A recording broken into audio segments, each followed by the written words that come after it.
Asas bahasa Arab Al-Quran. Ni ataupun tulis Ustaz Rusdi Alias.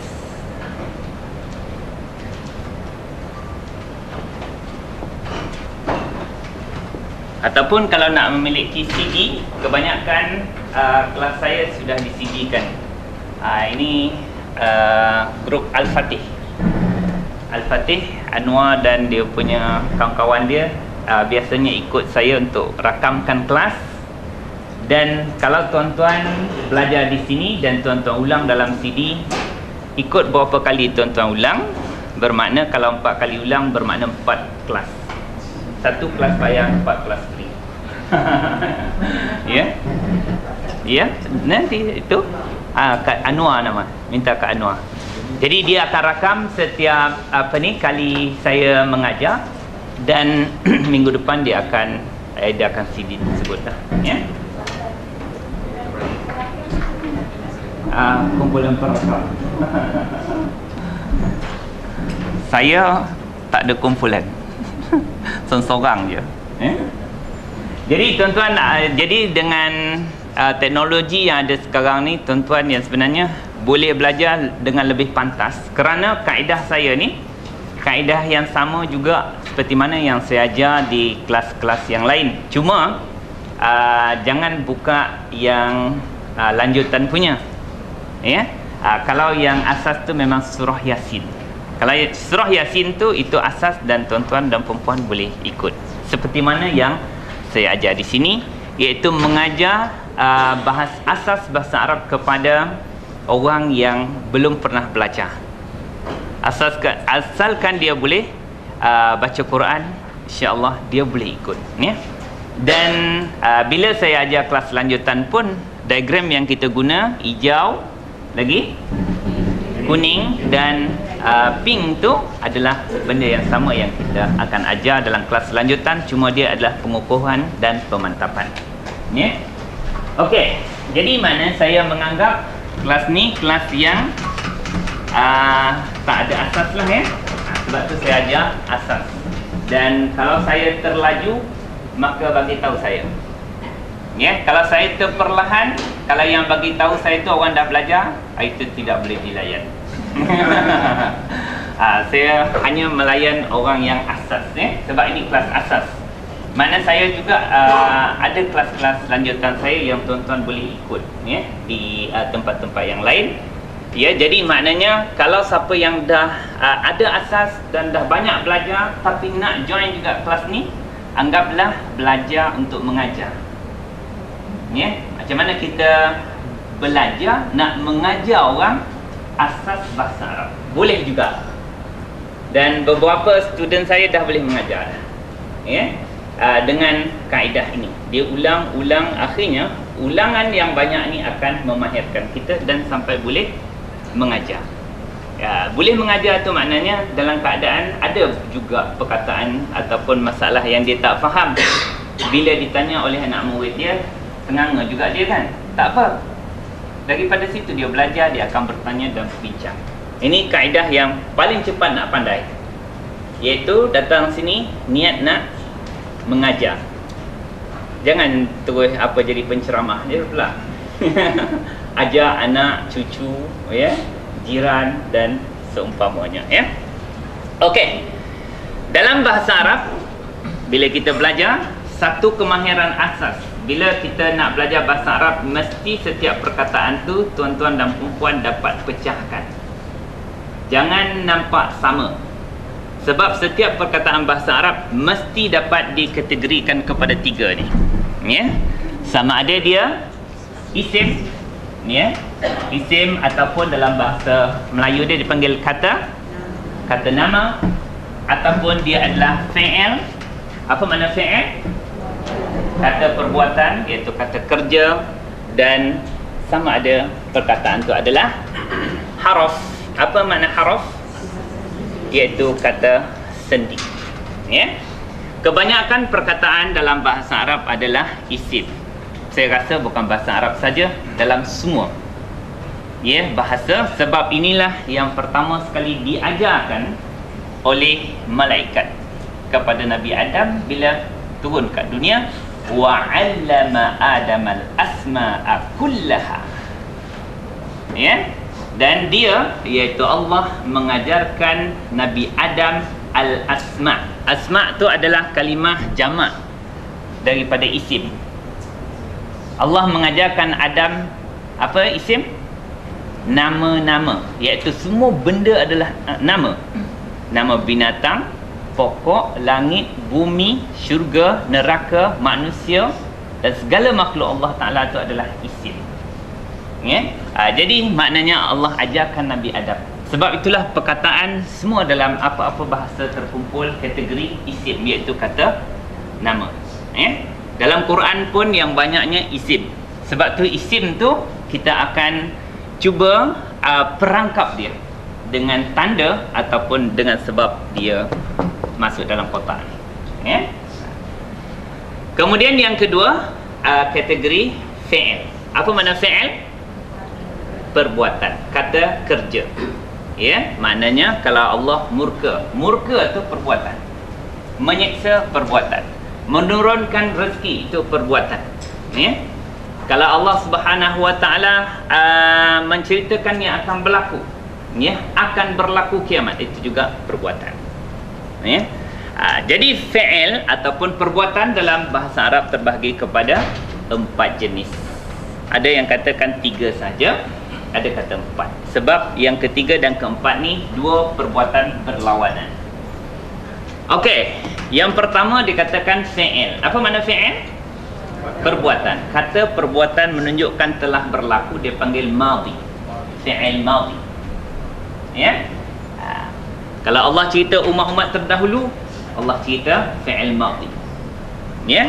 Yang kedua, kategori perbuatan ni, kata perbuatan ialah fi'il mudhari. Iaitu perbuatan dua masa.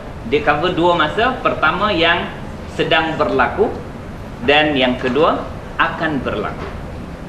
Biasanya bila Allah sebut sifat dan perangai manusia ni, dia mungkin biasa Allah akan gunakan fi'il mudhari kerana perangai itu sedang kita tengok dan dia akan berlaku. Sebab perangai manusia ni sama. Ya, keingkaran dia daripada zaman Nabi dulu sama. Jadi Allah menggunakan mungkin dalam fi'il mudhari. Ya. Kemudian dua ni dia kategori lain. Ini tidak berkait dengan masa. Ini hanya berkait kalau fi'il amar maknanya perbuatan suruhan, perintah. Ya. Suruhan, perintah daripada Allah kepada hambanya. Bila Allah suruh kita sembahyang, Allah guna fi'il amar. Keluarkan zakat, tunaikan haji, berpuasa, maka Allah Subhanahu Wa Taala suruh kita dalam bentuk fi'il amar. Dan doa-doa kita juga. Dia orang Arab dua-dua sebut amar, tetapi amar ni adalah daripada atas ke bawah. Allah bila ia perintah pada kita dipanggil amar. Tetapi kita akan guna fi'il amar dalam kita punya ni daripada bawah ke atas. Maknanya tu apa? Tu permohonan, permintaan, doa. Ini setengah orang kata fi'il doa, rayuan, permohonan. Tetapi yang sini ia perintah, itu amar. Kalau Allah suruh kita dipanggil fi'il amar. Kalau kita guna fi'il ni kepada Allah bermakna rayuan, permohonan dan permintaan. Sebab kita banyak akan fokus kepada doa, maka fi'il amar ni akan banyak digunakan. Bila Allah larang, Allah akan guna fi'il nahi. Amar dua-dua. Fi'il nahi. Ya? Apa makna nahi? Larangan. Ya, mesti ada perkataan la, jangan. Jadi makna bila Allah larang, Allah guna fi'il nahi. Bila Allah tak bagi kita berzina, la taqrabuz zina. Bila Allah tak bagi, makna jangan kamu hampiri zina, bermakna itu fi'il nahi. Kalau Allah larang kita memakan harta anak yatim. La ta'kulu amwalal yatim. Jangan kamu makan harta anak yatim. Maka Allah guna fi'il apa? Nahi. Ya? Fi'il nahi ni kalau tuan-tuan nak kenal satu petua dia, naklah jumpa perkataan la. Maknanya jangan. Ini bukan makna la tidak, tetapi la tu makna jangan. La taqrabuz zina, la ta'kulu amwalal yatama. Ya? Jadi la ni makna jangan. Kalau tidak, dia tidak melarang. Ya, yang melarang ialah perkataan la, maknanya jangan. Ya. Nanti kita akan tengoklah dalam praktis doa-doa kita. Ya. Okey, bila Allah suruh kita, Allah guna fi'il apa? Fi'il amar. Bila Allah larang kita, Allah guna fi'il nahi. Bila kita minta kepada Allah, kita guna fi'il amar, maknanya doa. Bila kita mohon pada Allah, ya Allah, janganlah jadikan kami daripada kaum yang zalim. Itu apa tu? Juga rayuan dan permintaan, juga doa. Bukan kita larang Allah, ya Allah jangan kau jadikan. Tak. Bukan kita melarang Allah, tetapi kita merayu kepada Allah supaya jangan jadikan kita. Dia juga dalam bentuk doa. Doa boleh dalam bentuk fi'il amar, nanti kita akan jumpa banyak, dan juga boleh dalam bentuk nahi. Sebab kita minta, ya Allah jangan jadikan aku. Ya? Okey. Itu fi'il. Ada 4 kategori. Cuma fokus kita akan pada isim lah, sebab isim paling banyak. Fi'il ni sikit-sikit. Selepas tuan-tuan dan puan-puan mahir isim, kita akan masuk kepada fi'il. Fi'il dikhususkan pembelajarannya dalam diagram warna kuning. Ya? Diagram kuning kita akan membahaskan 4 fi'il. Cuba tengok. Kuning ada 4 kolom fi'il. Bukan yang sifir tu ya. Sifir tu lagi lambat nak belajar. Okey, kolom yang pertama fi'il. Fi'il apa? Madhi. Ni dia, perbuatan telah berlaku. Kolom yang kedua fi'il mudhari', itu perbuatan yang sedang dan akan berlaku. Dan kolom nombor 3 amar, itu perbuatan perintah. Dan yang keempat nahi, iaitu perbuatan larangan, melarang. Ya, 4 benda tu. Dan semua yang saya tandakan di situ sangat penting. Ya, cuba tengok fi'il madhi. Yang paling penting, tuan-tuan akan melihat penambahan yang berlaku di hujung nanti. Betul tak? Rakam dia dulu.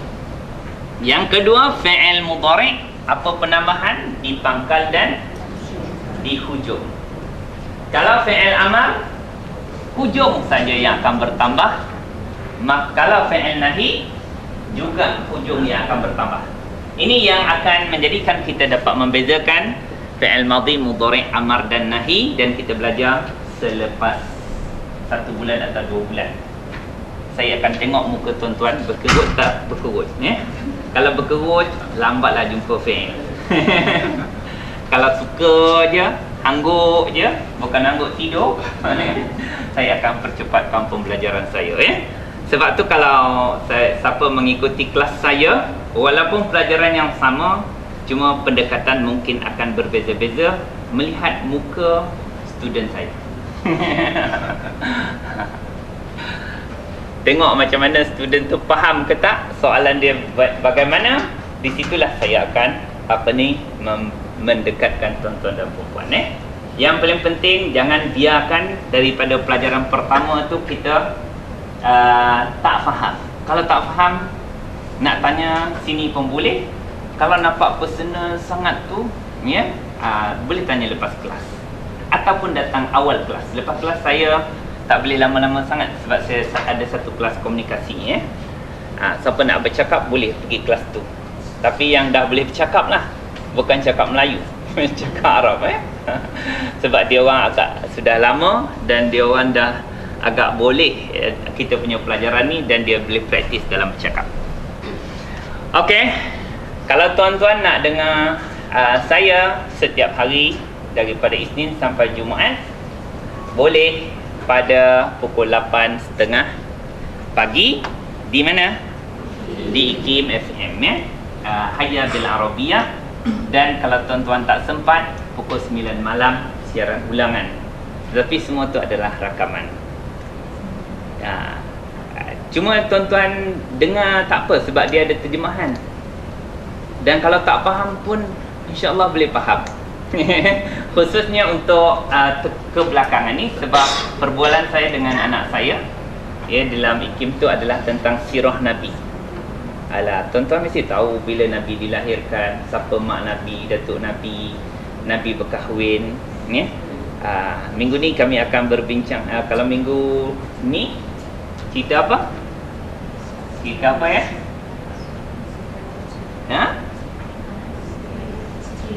Isteri. Oh ya, berkahwin dengan Khadijah. Minggu depan kita akan cerita tentang pembinaan semula Kaabah. Benda-benda yang ini cara belajar bahasa yang juga akan menjadikan kita terkedepan ialah kita sudah ada maklumat sedia ada. Itu sangat membantu. Kita walaupun tak faham tapi agak wah ini mesti cerita mak Nabi ni. Ini mesti Kaabah runtuh ni, apa sebab dia. Jadi dengan maklumat sedia ada juga akan membantu kita cepat faham. Itu kadang-kadang membezakan antara seseorang dengan seseorang yang lain tu bukan pada bahasanya tetapi maklumat yang dia dah ada. Itu menjadikan dia cepat faham juga. Okey. Ruangan iklan. Kelas saya ruangan iklan banyak. Sebab tak bayar. Okey. Kemudian ketiga, kategori perkataan yang ketiga ialah harf. Disebut harf ataupun orang Arab sebut harfun. Kalau orang Arab sebut satu-satu ismun, fi'lun, harfun. Kita cakap Melayu pun tak apa. Harf iaitu kata sendi, sendi kata. Yang ini banyak digunakan dalam Quran tetapi kita dah boleh pegang. Kata-kata sendi ini saya sudah masukkan dalam kita punya diagram warna pink. Okey, tengok dulu haraf yang paling popular sekali, iaitu apa yang dipanggil haraf jar.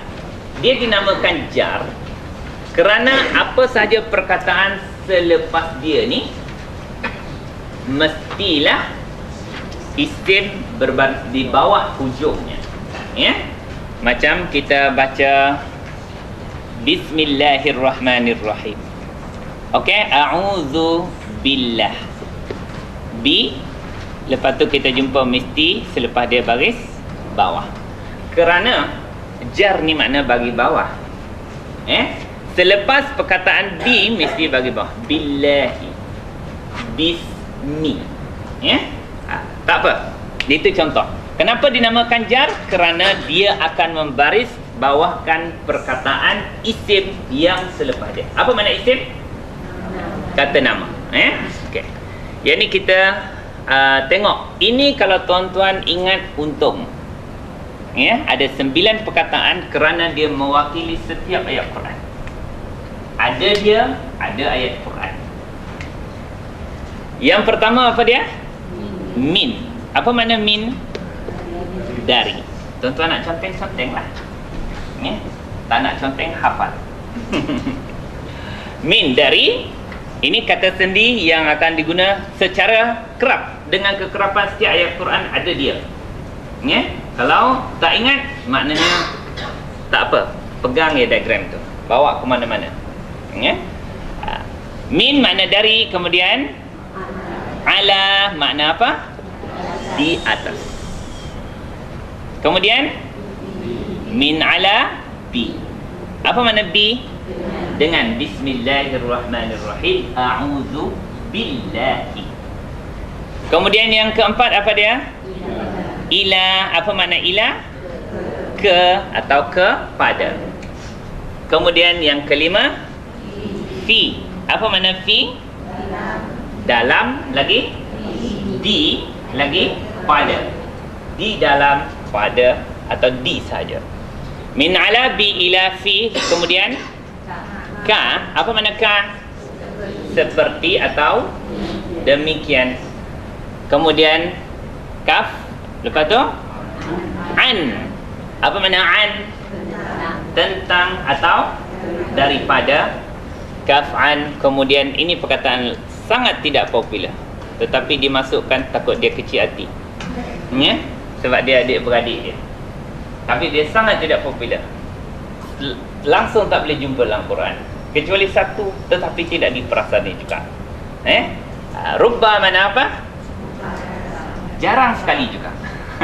Ada makna jarang, ada makna kerap. Ya? Tapi tuan-tuan tak payah ingatlah ni. Ya? Takut satu yang teringat, yang lain tak ingat. Rubba dan terakhir dia apa tuan-tuan? Dia dua baris boleh digunakan, tetapi tidak boleh sekali. La ataupun li. Apa maknanya? Untuk lagi bagi kepunyaan dia ataupun yang sesuai lah. Ya. Akhirnya kita tidak dapat menterjemahkan secara tepat kecuali setelah kita tengok struktur ayat tu, mana yang sesuai terjemahan dia. Ya. Ini perkataan ni kita sebutkan daripada awal kerana tuan-tuan akan berjumpa pada setiap ayat atau setiap doa yang kita baca. Kalau tak jumpa, jangan marah kat saya lah. Mungkin dia tak ada, tetapi ada doa lain dia akan qada sampai 2-3 kali. Keputusan dia akan sama juga. Setiap perkataan perlu harf jar. Setiap ayat dalam bahasa Arab perlu kepada dia ni. Ya. Ini secara cepat dia tuan-tuan akan menguasai dalam lebih 6,000 perkataan Quran yang berulang-ulang. Ni dia dalam kumpulan yang 9 ni. Ya. Ustaz, rubah tadi Ustaz. Rubah jarang sekali. Jarang sekali. Yang tu Haji nak tahu sangat tadi kan. Yang jarang tu. Okey. Sila Ustaz Mus'ab ambil apa tu? Itu kawan saya. Ambil satu diagram dekat dalam kotak tu. Saya harap Ustaz Mus'ab dia boleh kembangkan supaya banyak lagi orang boleh faham bahasa Arab. Okey, ya. Seruca tu untuk li dan i tu dia boleh li ataupun La. Ya. dua lah. Macam mana nak guna la atau li, tapi dalam doa tak kisah kakak dah memang dah ada baris. Kakak ada masalah nanti kalau kakak baca kitab yang tak ada baris. Itu nantilah 5 tahun lagi. Kalau kakak rajin, ya, kalau kakak rajin, insya-Allah. Saya ada juga seorang kak yang lebih kurang sebangsa dengan kita ni. Dia belajar bahasa Arab dan akhirnya dia cabar diri dia masuk kelas saya yang tak ada baris. Dengan semangat dia, kegigihan dia, boleh juga. Dia seorang daripada Sabah. Akhirnya dia cabar diri dia. Yang penting semangat kita. Memang kalau kita mula-mula datang rasa janggal, macam susah sebab sekali. Cuba 2-3 kali. Cuba tuan-tuan tengok dalam CD dan YouTube saya sampai 10 kali. Ya, mesti tuan-tuan dah boleh mengajar. Boleh mengajar bila mengulang-ulang benda yang sama. Dan inilah modal saya. Saya tak takut pun kalau tuan-tuan semua jadi cikgu. Ya, buka kelas kat mana-mana. Bahkan saya berbangga dan saya suruh dah sekarang siapa yang boleh pergi, dia buka kumpulan 4-5 orang. Saya memang suka macam tu. Sorry sijil Ustaz. Ya. Ya, sijil. Sijil boleh jadi. Tapi kalau Haji tak nak kena tangkap, ambil tauliah lah. Okey, tuan-tuan. Ini haraf yang paling popular dan yang ini ya juga sudah saya rakamkan di dalam diagram kita yang berwarna pink. Kita akan lalu satu-satu nanti. Ada dipanggil haraf ataf, ada haraf nida, ada taukid, ada istisna, ada istinaf, ada nasab, jazam, nafi, nahi. Yang saya tak masukkan dalam saya punya diagram tu ialah haraf DLL. Ya? Itu tak termasuk. Tuan-tuan tahu ya? DLL dan lain-lain. Yang ini tuan-tuan boleh baca bahasa Arab ya, bukan barab. Nanti takut bahasa-bahasa SMS ni saya dah pernah terkena dah. Sebab apa ni ialah maklumlah kita kan. Kadang-kadang tak boleh nak tangkap apa yang saya tulis tu. Saya ikut bahasa orang muda, bahasa SMS kadang-kadang. Ya. Jadi kalau tuan-tuan apa-apa saja yang tuan-tuan keliru, tanya saja, ya. Okey, yang ini saya muatkan dalam haraf popular. Ya, seperti mana yang saya sebutkan, haraf ini akan berulang-ulang banyak dalam Al-Quran. Okey, kita kembali kepada isim. Apa makna isim? Kata nama. Kata nama ni kerana terlalu banyak di dalam Al-Quran, ya. Jadi kita boleh mengenal dia melalui tanda. Yang pertama dia, kalau kita mendapati pangkal dia ada apa? Alif lam, tak kisah apa-apa. Al-Ustaz. Contohnya, Al-Ustaz, ya. Bila perkataan tu ada alif lam di pangkal, mesti isim. Walaupun tuan-tuan tak tahu makna ustaz, kalaulah tak tahu. Ya. Ya, yang kedua dia ni adalah dua perkataan, dua asas yang paling penting mengenal bahasa Arab. Iaitu apabila saya taruh di hujung dia ada tanwin. Tanwin jangan nampak bagi depan saja. Ustazun, tanwin bagi depan. Kalau tanwin bagi bawah, ustazin. Kalau tanwin bagi atas, ustazan. Semua tanwin yang tu merupakan tanda isim dan dia adalah musuh ketat kepada alif lam. Ada alif lam tak boleh tanwin. Itu macam mana? Undang-undang. Tak boleh nak dipetikai dah. Kenapa ustaz? Ya, itu memang tak dapat nak jawab. Macam itulah. Ada alif lam tak boleh tanwin, dan kalau tak ada alif lam mesti tanwinkan. Itu asas paling penting mengenal isim. Ya. Kemudian contoh selepas dia, bila tuan-tuan tengok, misal kata tak kenal perkataan ustaz, tak tahu makna ustaz ni, tapi tuan-tuan jumpa hujung dia baris bawah, itu juga adalah isim. Tak kisahlah isim ada tanwin ke ataupun al-ustazi. Kalau ada alif lam tak boleh tanwin, ya. Contoh macam ni. Kalau saya tahu alif lam, dia akan jadi apa? Ustazin akan jadi al-ustaz. Bagikan bawah Z. Dia. Yang paling penting bukan alif lam dan tanwin tu. Yang paling penting mengenal isim ni ialah pada tanda paling hujung. Kerana orang Arab mengira baris ialah pada baris hujung sekali, ya. Kalau al-ustaz, bagi apa ustaz ni? Bagi depan, sebab dikira huruf zal, Jangan tengok huruf al ni bagi atas, sin mati, ta bagi atas, banyak bagi kalau nak dikira. Orang Arab kira baris ialah pada hujung, dan inilah hukum tata bahasa. Kita akan belajar kemudian, ya. Okey. Pertama, bila kita dapat di pangkal dia alif lam, atau di hujung dia ada tanwin, atau hujung dia baris bawah, tak kisah bagi bawah tanwin atau bagi bawah tak ada tanwin, sama. Yang paling penting hujung dia bagi bawah. Dan yang keempat, apabila perkataan ustaz dibuang alif lam, sepatutnya mesti apa? Buang alif lam mesti ada tanwin. Kalau tak ada alif lam mesti tanwin, kan? Jadi ustaz, kalau bagi depan ustazun, ya. Tetapi tiba-tiba tuan-tuan tengok ustazu je, ini menyanggahi asas bahasa Arab. Sebab sepatutnya ada alif lam tak boleh tanwin. Kalau ada tanwin tak boleh, makna tak ada alif lam mesti tanwin. Ni alif lam tak ada tapi tanwin tak ada, bermakna ini menyanggahi asas tata bahasa Arab. Tetapi dia dibolehkan sekiranya perkataan ni nak disandarkan ke sebelahnya. Ustaz, ni ustaz apa ni? Misal kata ustaz kita. Kita dalam bahasa Arab disebut na. Ustazuna. Ini ustaz kita. Bila disandarkan perkataan ustaz, maka dia inilah dipanggil mudhaf. Tuan-tuan jumpa tanda yang keempat, mudhaf. Mudhaf ialah perkataan yang nak disandarkan atau perkataan yang bersandar. Kenapa dia nak disandarkan kepada perkataan na?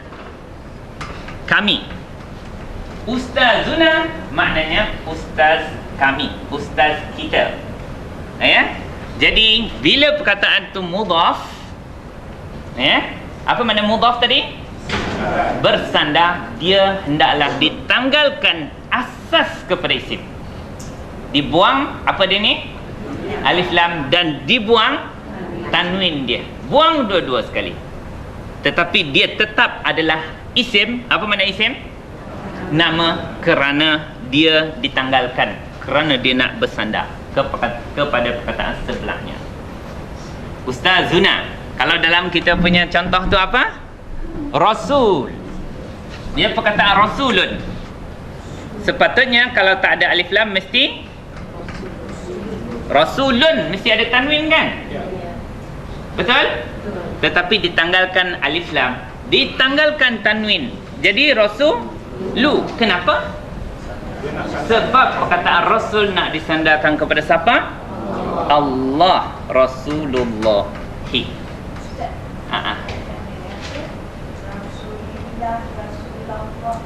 Itu pelajaran akan datang.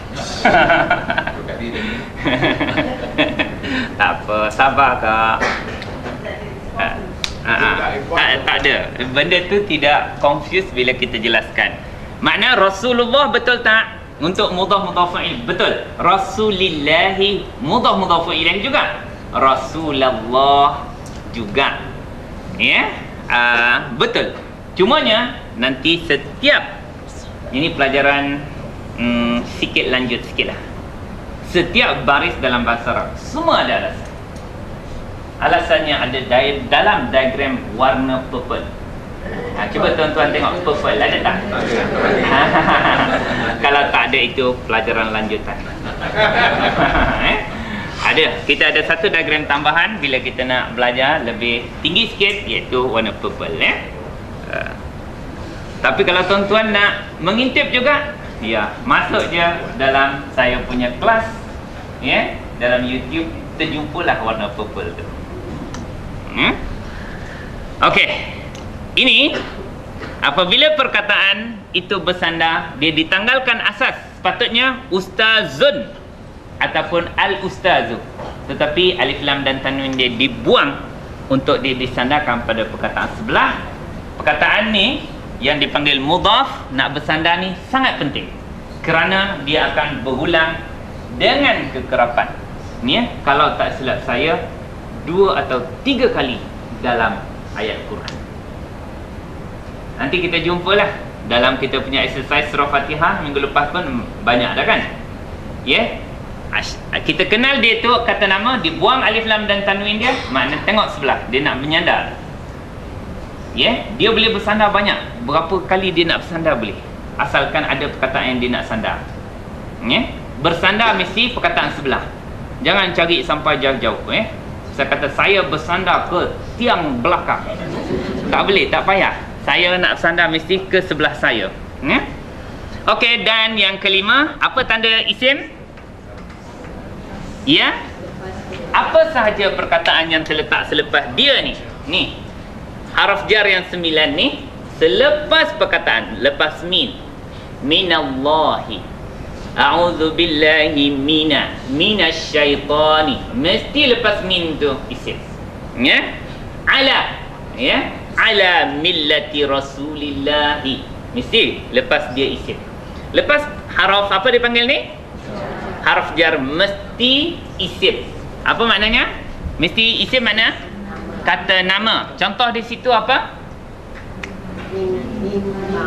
Min. Apa makna min? Dari sini ya. Min. Mana min yang pertama? Ma'in. Apa makna? Air. Kita dicipta daripada air yang hina. Mimma'im mahin. Selepas min mesti isim, dan isim tu mesti baris bawah, kerana tu dia digelarkan dia sebagai jar. Jar maknanya membaris bawahkan isim selepas dia. Kerana tu dia namakan. Semua haraf-haraf ni nanti digelarkan dia kerana peranan dia, kerana fungsi dia. Ya? Kerana dia dinamakan jar kerana berfungsi membaris, bawahkan. Apa dia? Mesti isim yang selepasnya. Satu je Jangan sampai dua. Lepas ala ni semua bagi bawah. Ini bukan dam haji ni. Makan satu-satu saja tuan-tuan tak boleh makan dua. Sampai 2, 3, 4 baris bawah tak boleh. Satu saja. Boleh tuan-tuan? Okey. Yang lebih jelas dia bila kita praktiskan. Ini teori. Untuk permulaan ni, teori ni kerana saya kena ulang dalam 1 bulan. Supaya tuan-tuan melumatkan diagram warna hijau. Ya? Okey. Kak, Ya. macam mana nak tahu selepas jar tu apa nama isim? Macam mana nak tahu dia tu tanwin atau tidak? Macam mana nak tahu? Macam mana kita nak tahu dia tanwin ke tidak? Kenapa dia tanwin pula ni? Sebab boleh jawab? Sebab dia tak ada alif lam. Kalau diandaikan selepas dia ada alif lam, dia akan jadi mina alma. Boleh tanwin tak? Tak boleh. Dia kena kaitkan dengan hukum asal. Ada alif lam, tak boleh tanwin. Tak boleh kita kata minal ma'in. Ni ya? Dan di sini sebab apa dia ditanwinkan? Sebab dia tidak ada alif lam. Kenapa? Itulah hukum tata bahasa. Kakak tak boleh petikai dah kak. Kenapa? Memang itu tata bahasa Arab. Ada alif lam, tak boleh ditanwinkan. Ada tanwin, tak boleh alif lam. Tapi secara langsung tu dia ada 2 tanda. Ya, betul. Boleh bertindih sampai 5 tanda. 3 tanda, biasa 3 tanda boleh bertindih. Ya, saya kata apa tanda dia ni isim? Cuba. Tanwin lagi. Baris bawah lagi. Selepas huruf jar 3 tanda boleh bertindih. Kalau 3 bertanda bertindih, lagi confirm. Ya. Confirm berganda dipanggil. Dengan 1 tanda sudah memadai, tetapi kalau bertindih sampai 3 tanda, dia adalah tanda isim. Dia lepas huruf jar. Dia baris bawah pula lagi. Lepas tu dia tanwin pula lagi. Memanglah siapa tak menuduh dia isim.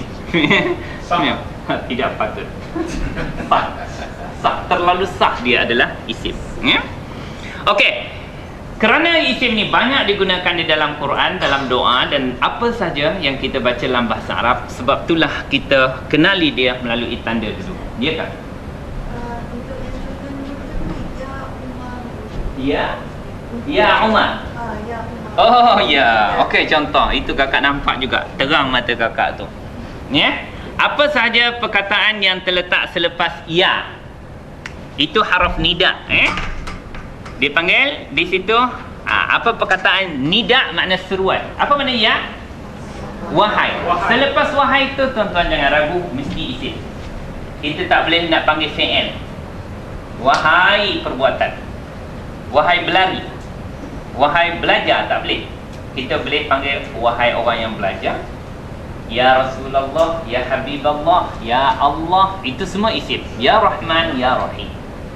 Itu semua perkataan yang terletak selepas haraf nida. Nida ni seruan, iaitu 1 diguna dalam bahasa Arab, iaitu ya. Mesti isim juga tuan-tuan. Contohnya Ya Umar. Umar tu isim ke fi'il ke haraf? Apa tanda dia? Terletak selepas ya, selepas haraf nida ni. Selepas dia mesti isim juga. Umar. Omar. Ya. Dia.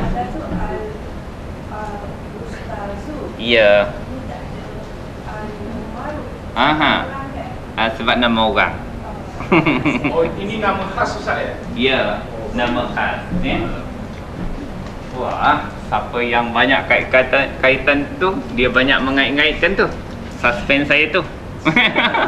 Baru sikit-sikit dah faham Ustaz. Jadi dia terkeliru sikit. Tak apa.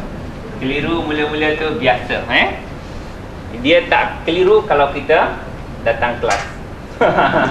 Dia akan kekal keliru kalau kita ponteng. Syarat yang pertama ialah JPK. Apa makna JPK? Jangan ponteng kelas. Ini persepakatan saya dengan Ustaz Nasar, sebab saya mengajar dengan dia. Saya tambah lagi JCL. Jangan cabut lari. Kalau rasa tegang sikit kepala tu mula-mula, tuan-tuan, memang saya dah ajar ribu orang dah, boleh. Mula-mula memanglah susah. Tetapi kalau tuan-tuan tak boleh baca Quran, itu memang tak boleh tolong. Kalau boleh baca Quran, boleh baca tulisan saya, boleh belajar. Satu je syarat dia, asalkan datang kelas dan tak cabut lari, insya-Allah boleh. Tak faham tanya. Tak faham tanya, pertanyaan tu boleh dijawab dan boleh ditangguhkan. Dan mungkin saya tak dapat jawab juga. Itu yang pelik. Sebab pelik ataupun susah. Okey, kita mengenal dengan tanda alif lam. Apa ni? Tanwin ni baris bawah di hujung. Ini sama, ni mudhaf. Bila perkataan tu bersandar, dia yang sebenarnya langsung tak ada tanda. Dia mungkin tak ada alif lam, memang dia tak ada tanwin, mungkin dia tak bagi bawah juga. Hilang 3 tanda.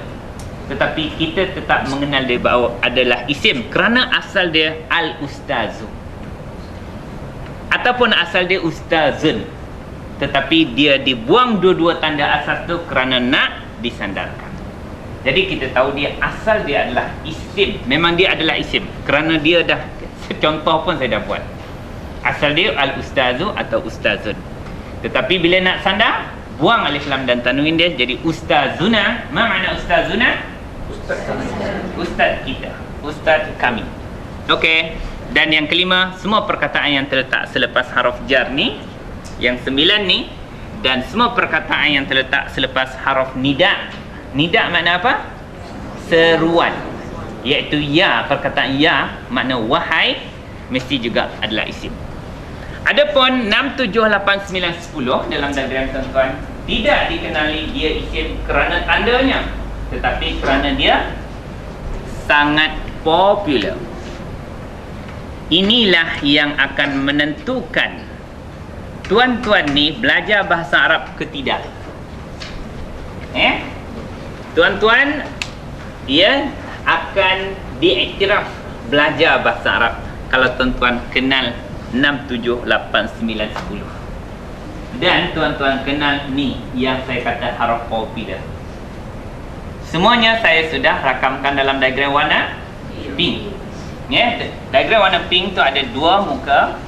Satu isim popular yang semuanya saya muatkan dalam 6, 7, 8, 9, 10. Dan di sebalik muka yang seterusnya ialah haruf popular. Ni. Boleh tuan-tuan? Okey, haruf popular yang pertama apa dia? Dhamir, iaitu ganti nama diri. Dia, aku, mereka, kami, kamu semua, mereka semua, ini termasuk. 7 apa dia? Isim isyarah, makna tunjuk. Itu, ini. Kalau tunjuk dekat, ini.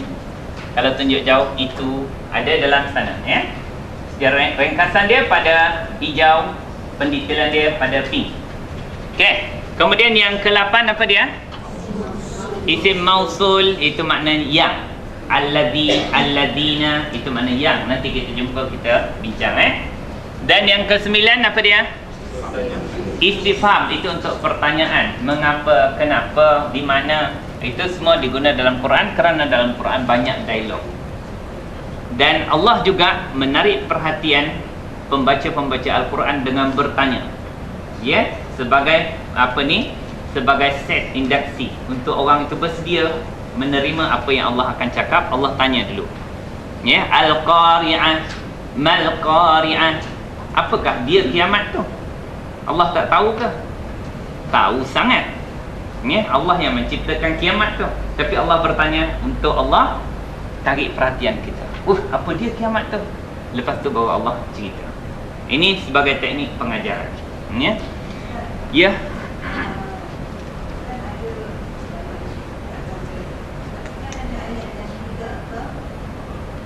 Tidakkah? Itu bertanyalah tu.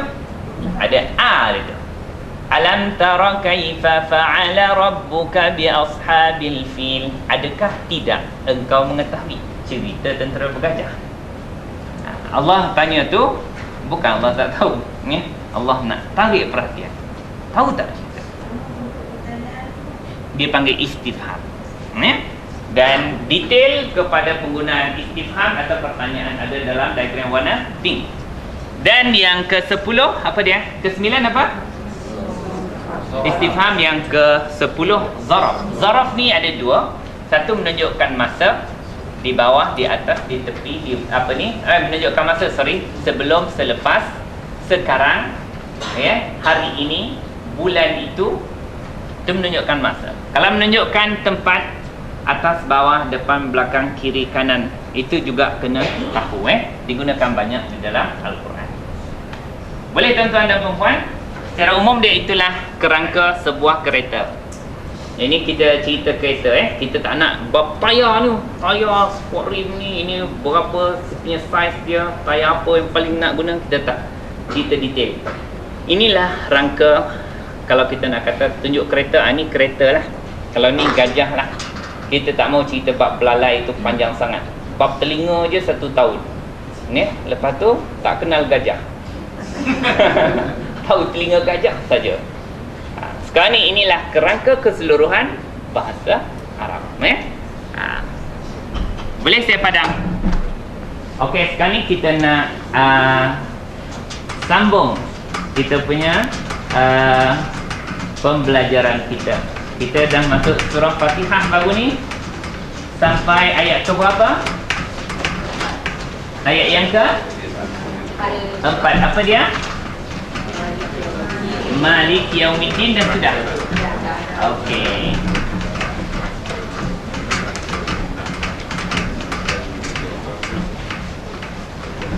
Tak apa tuan-tuan.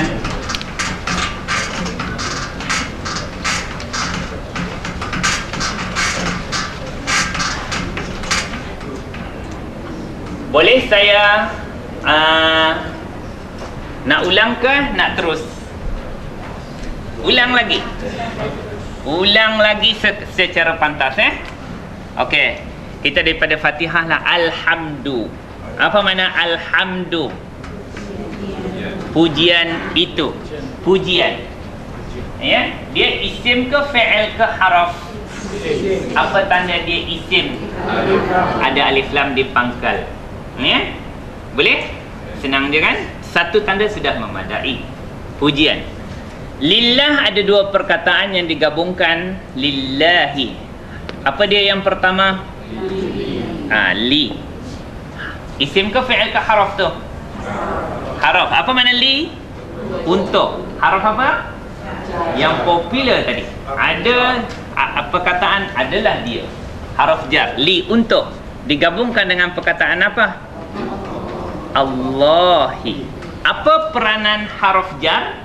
Membaris bawahan Isim yang selepas dia. Tengok, selepas dia mesti lillahi. Tak boleh baca lillah. Lillah tak boleh. Ya? Lilluh apa ni? Lillahu tak boleh. Lillaha pun tak boleh. Lillahi. Apa makna alhamdu? Pujian. Lillahi, bagi Allah atau untuk Allah. Kepunyaan Allah. Tengok mana yang sesuai. Lepas tu perkataan apa? Rabbi. Apa makna Rabbi? Tuhan. Isim ke fi'il ke haraf? Isim. Apa tanda dia isim? Nasib baik. Nasib baik dia baris di bawah. Kenallah kita isim. Tetapi kalau dia Rabbu, parah tuan-tuan. Bisa kata Rabbu. Ya, biasa je. Ataupun kita baca doa Ya Rabbal Alamin. Rabbah kan? Tuhan juga kan? Dia isim ke fi'il ke haraf? Isim. Apa tanda dia isim? Dia ada alif lam tak? Tak ada alif lam. Dia ada tanwin tak? Tak ada. Ya. Jadi dia kena pelajaran tanda yang keempat. Bermakna dia nak bersandar. Ya. Asal perkataan tu sama ada disebut ar-rabb, ar-rabba, ar-rabbu, ar-rabbi. 3 baris. Ataupun kalau kita buang alif lam, dia jadi apa? Rabbun, rabban, rabbin. Tapi tiba-tiba tak ada tanda kerana dia nak bersandar. Tuhan atau pencipta ni nak disandar kepada siapa? Al-alamina. Apa makna al-alamina? Alam-alam. Sebab tu diterjemahkan sekalian alam. Al-alamin maknanya alam-alam atau sekalian alam. Isim ke fi'il ke haraf? Apa tanda dia isim? Alif lam. Jadi bermakna ada berapa isim dalam alhamdulillahirabbil alamin? Pertama, alhamdu. Yang kedua, yang kedua bukan lillah, Allah sahaja. Li ni haraf. Ketiga, Rabbi. Dan yang keempat, maknanya sahlah bahawa kebanyakan perkataan dalam Quran adalah isim. Kalau kita tak tahu dulu makna dia, tak apa, kenali dengan tanda. Ini tanda isim apa dia? Alif lam. Ini tanda isim baris bawah lagi alif lam. Lagi 3 tanda. Dia baris bawah, dia terletak lepas haraf jar, dan dia ada alif lam. 3 tanda. Ini apa tanda dia? Apa ni? Isim baris bawah. Dan yang kedua, tidak ada alif lam, tak ada tanwin tu. Mana dia apa tu? Nak bersandar. Ini sikit kena simpan. Siapa pening kepala simpan je lah.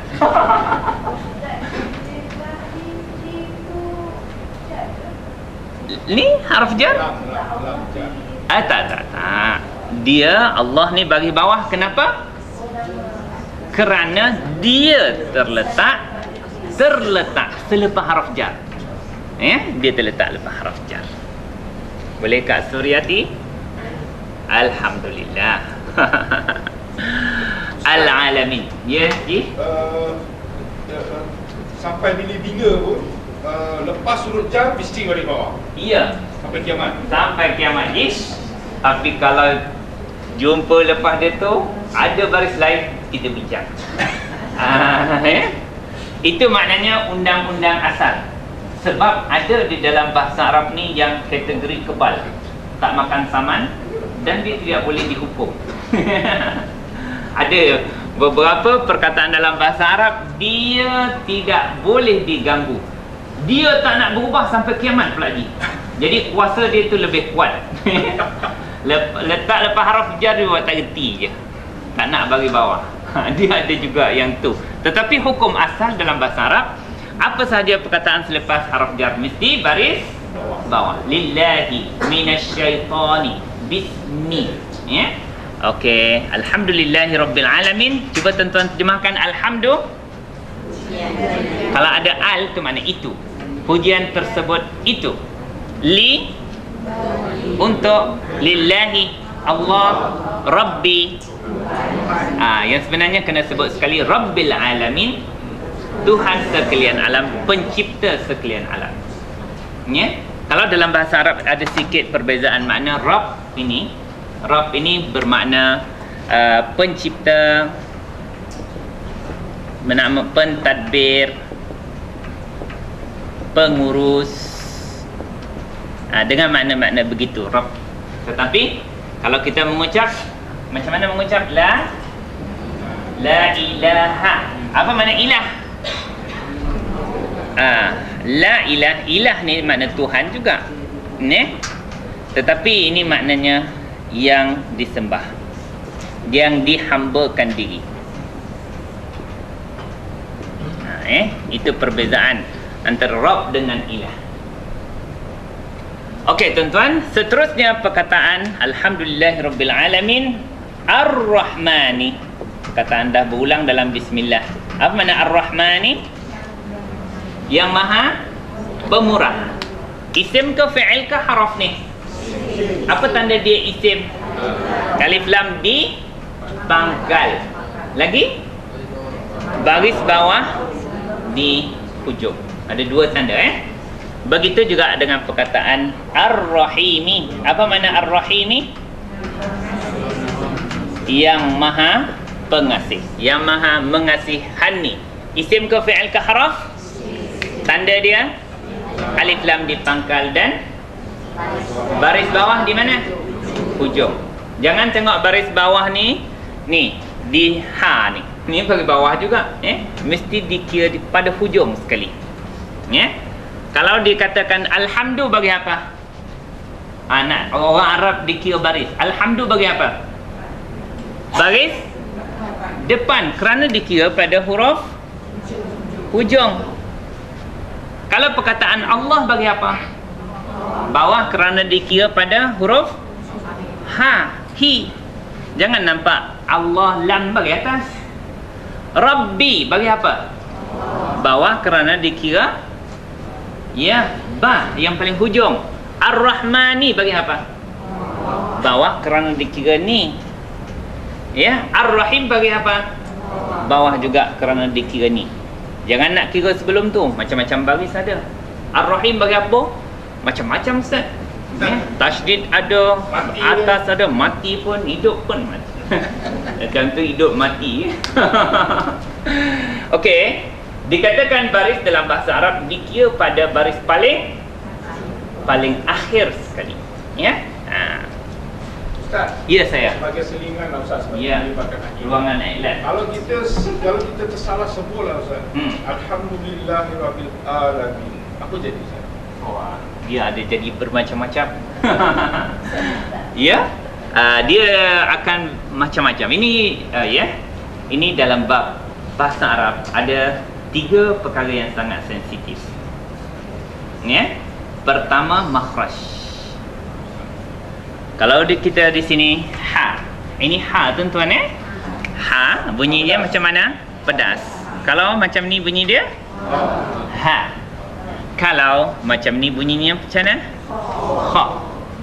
Kita guna yang ini alhamdu, baru makna pujian. Kalau kita baca alhamdu, kita guna yang ini.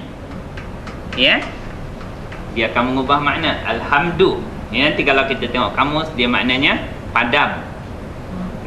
Punah. Punah untuk Allah. Dia akan, sebab tu sangat sensitif dalam bahasa Arab tu, ha dengan ha. Begitu juga alhamdu tu maknanya padam. Ini makna musnah, ini makna padam. Dua-dua itu bahaya. Sebab tu tak boleh baca alhamdulillahirabbil alamin ataupun alhamdulillahirabbil alamin. Kena baca alhamdulillahirabbil alamin. Tu kena masuk kelas tajwid pula. Tapi janganlah lari kelas ni. Lari kelas ni sampai sampai 50 orang je, kita akan lari juga. Lari ke perpustakaan. Yes. Kak Siti standby Kita kira setiap hari kalau dia orang cabut lari, kita kata tak boleh datang dah. Cabut lari je tak boleh datang. Kita nak pindah kelas yang